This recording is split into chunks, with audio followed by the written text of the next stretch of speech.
Video बनाइराखेको हुँदिनँ होइन, टिप्ने कुराहरू टप्पेटो थियो। मलाई आज एकदमै खुसी लागेर चाहिँ मैले यो भिडियो बनाउँदैछु। यो चाहिँ मैले डल्ले खोर्सानी रोपेको थिएँ। ल हेर्नुहोस् त यहाँ यति मजाले फलेको छ नि यो डल्ले खोर्सानी है। हेर्नुहोस् त यहाँ आम्मामामामा, I am so excited and so grateful है seeing this.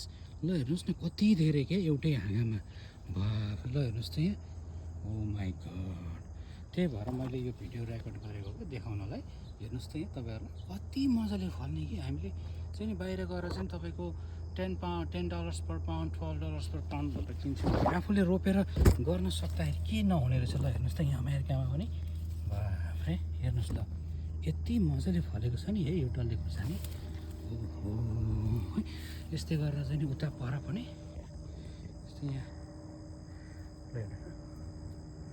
I'm so grateful है, एकदमै ग्रेटफुल छु म।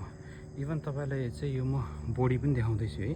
यो बोडी हो, लङ बिन्स होइन। यो हेर्नु नि, अब यो अलिकति बिउ पकाउनलाई पनि राखेको मैले, तर सिधा weight gross man, come on. यस्तो मजाले फल्ने है आमा। हेर्नुहोस् न यहाँ फर्सी कहाँबाट त्यहाँ आएछ आमा। तर माइको टमाटरहरू त यहाँ टिप्नै भ्याउँदैन, यत्रो धेरै चाहिँ यत्तिकै नाश भएर जान्छ। कसले टिप्ने फुर्सद छैन होइन। तर यो चाहिँ आइएम भेरी ग्रेटफुल है। यो करेला टिप्दै थिएँ मैले, यी करेलाहरू पनि छ। तर खोर्सानी देखेर चाहिँ मेरो मन एकदम प्रफुल्लित र I'm very happy and very grateful.